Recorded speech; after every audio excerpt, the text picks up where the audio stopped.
I am where I am because of things that were beyond my control. The good Lord put me here, but that doesn't mean that mine is better, and it certainly doesn't mean that it's worse.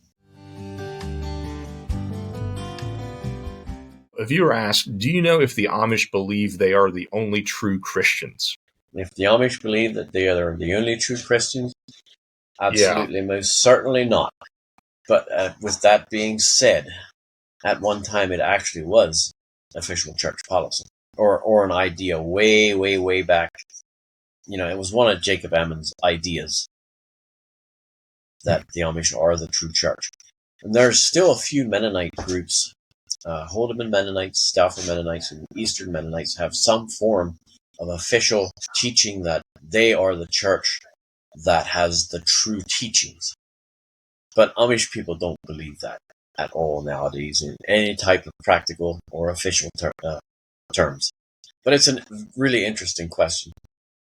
But to answer it, no. And I think that's influenced by context. In Europe, in the 1600s, 1700s, everybody believed they were the true church. Catholics believed that the Protestants, everybody believed that about themselves. But here in pluralistic America, no, not at all. Not at all. So when you look at other like Christian religions, I don't want to oversimplify this, but it's another way of getting to the same destination. I guess I'm talking about Christian religions. Of course, there's also the question of other religions as well. That's a pretty long discussion, but I know, and it's probably one for theologians. Yeah, right. But in Acts, it talks about unto every man there is appointed a time and place. I am where I am because of things that were beyond my control. The good Lord put me here. This is the path that He ordained for me. Somebody else's path is rather different, but that doesn't mean that mine is better, and it certainly doesn't mean that it's worse. It's just that it's the way it is. The other point I wanted to make is the Apostle Paul makes the point about the church being a body with many members. There's, if the arm says to the foot, I'm going to do your work, foot. It doesn't work that way. If one hurts, the others hurt.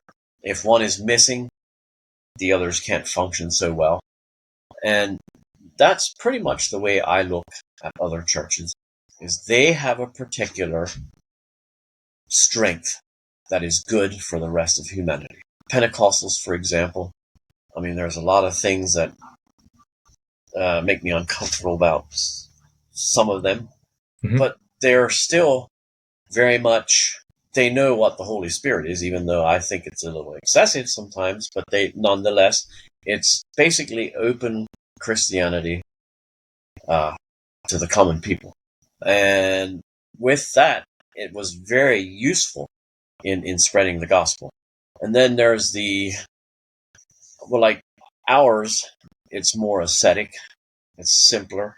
Your Amish. Yes, yeah. And it's Christian faith. Kind of deliberately marginal. It's not about being up front and center. Mm-hmm. And then there's some that are very zealous about spreading the gospel. Mm-hmm. They go out into the world and teach all peoples and all tongues. They're very zealous about that. And that has its strengths as well as its weaknesses. And then just like ours, where you're kind of deliberately marginal and you're kind of living off to the side, that has its weaknesses as well. And it also has its strengths.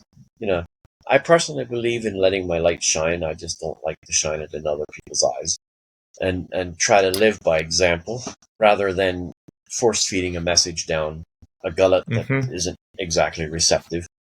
So, to answer your question, yeah, every member, it has its place, and it's ordained by a divine something. Well, by the good Lord.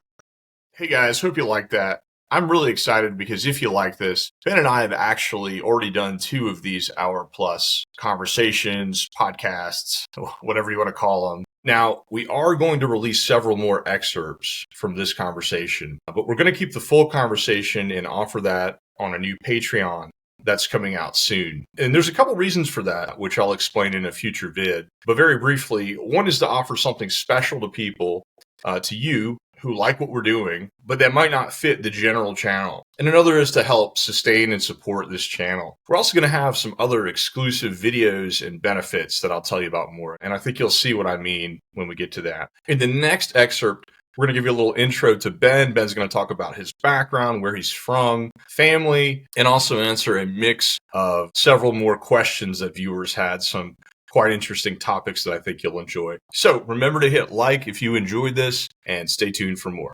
See you next time.